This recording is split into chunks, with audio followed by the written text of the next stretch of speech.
शाम हुआ और सवेरे जैसे ही दिन निकला,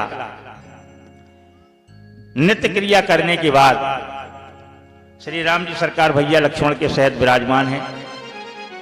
राम जी ने लक्ष्मण भैया की ओर देखा और लक्ष्मण जी ने कहा नहीं है, लेकिन राम जी सरकार जान गए जहां पर भाई भाई में प्रेम होता है वहां कहने की जरूरत नहीं होती है। महाराज श्री गोस्वामी जी लिखते हैं,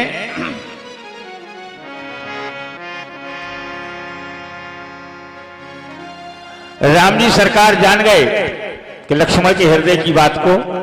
लखन हृदय अरे लाल सा सीखी, सो जाए जनकपुर आवहीं देखी। राम जी जान गए और राम जी सरकार ने जैसे लक्ष्मण जी की ओर देखा, गुरु जी से हाथ जोड़ करके राम जी ने कहा, गुरुदेव लक्ष्मण की इच्छा है कि जनकपुर घूमने जाना है। लक्ष्मण ने बताया नहीं। गुरु महाराज ने कहा, राम अगर लक्ष्मण की इच्छा है जाने की तो तुमने क्यों कहा, लक्ष्मण ने क्यों नहीं कहा कि हमको जनकपुर घूमने जाना है? तो राम जी बड़े चतुर हैं बोलने में। राम जी ने हाथ जोड़ करके कहा, गुरुदेव लक्ष्मण बहुत छोटे हैं और वो आपको डरते बहुत हैं, और डर के कारण लक्ष्मण ने आपसे नहीं कहा। राम जी ने जब ऐसा कहा तो गुरुदेव ने कहा, चलो ठीक है, अगर लक्ष्मण की इच्छा है जनकपुर घूमने की तो आज्ञा देने ही वाले थे गुरु जी कि ठीक है, अगर लक्ष्मण की इच्छा है तो लक्ष्मण को जाने दो जनकपुर घूमने के लिए। अब राम जी ने कुछ विचार तो किया होगा, और जैसे ही गुरु जी ने कहा ठीक है, लक्ष्मण की इच्छा अगर है नगर घूमने की तो लक्ष्मण को जाने दो, इतना कहने ही वाले थे और राम जी कह बैठे हाथ जोड़ करके, बोले गुरुदेव ये प्रार्थना है। बोले क्या? बोले जो रावर आयस में पावो, जो रावर आयस में पावो, तो नगर घुमाए तुरंत ले आवो।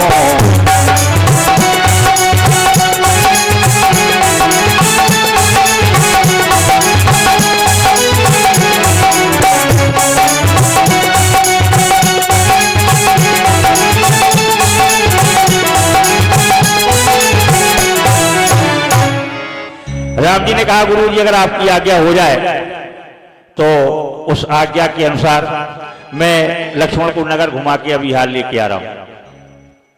राम जी ने कहा, तो गुरु जी बोले, ये राम तुम्हारी इच्छा तो है नहीं जाने की, लक्ष्मण की इच्छा है तो लक्ष्मण को जाने दो, तुम्हारा जाना क्या है, तुम काहे को जा रहे हो? राम जी ने कहा, गुरु जी लक्ष्मण बहुत छोटे हैं और लक्ष्मण के स्वभाव को आप जानते हैं कि अगर लक्ष्मण गए और ऐसा ना हो कि किसी से वहां झगड़ा फिसाद कर बैठे, स्वभाव तो जानते हैं आप लक्ष्मण का। गुरु जी महाराज बड़े प्रसन्न हुए, आज्ञा दे दी। और आज्ञा देते समय एक बात कही, कहा राम एक बात का ध्यान रखना, जाओ देख आवो नगर, सुख निधान दो भाई, करऊ सफल सबके नयन, सो सुंदर वदन दिखाए। जाना, लेकिन तुम्हें किसी की तरफ नहीं देखना है, तुम्हें चाहे कोई देखे। गुरु जी की आज्ञा पाई राम लक्ष्मण ने, और जैसे ही जनकपुर में प्रवेश किया और जनकपुर के नर नारियों को जैसे ही पता चला तो भगवान का दर्शन करने के लिए कैसे दौड़े। महाराज जी लिखते हैं, भगवान का दर्शन करने के लिए दो काम छोड़ने पड़ते हैं। धाए धामे अरे काम सब त्यागी, मनहु रंक निधि लूटन लागी।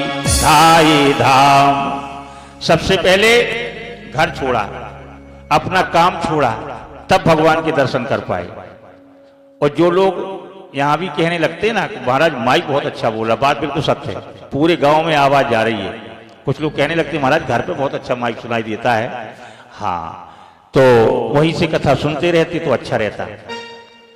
ये ऐसा नहीं है भाई, माइक तो अच्छा बोल ही रहा है। अरे पांडाल में आएंगे, क्योंकि हमारे जो पांडे जी ने पांडाल काहे के लिए लगवाया है? जब आप आएंगे नहीं तो पांडाल नहीं लगवाना चाहिए था।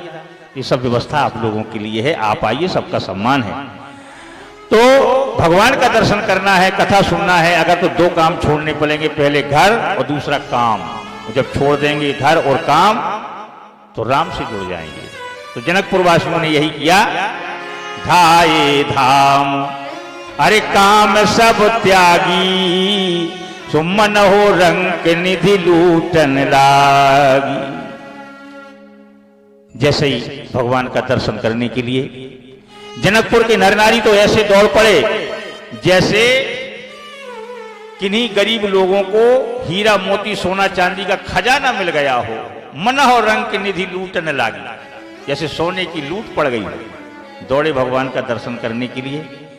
तो एक बड़ा सुंदर सा 2 लाइन का एक भजन हमारे संत जी ने लिखा है कि उस समय जब भगवान का दर्शन करने के लिए लोग कैसे भाग रहे थे और आपस में एक दूसरे से, जनकपुर की वो माताएं बहनें कह रही थी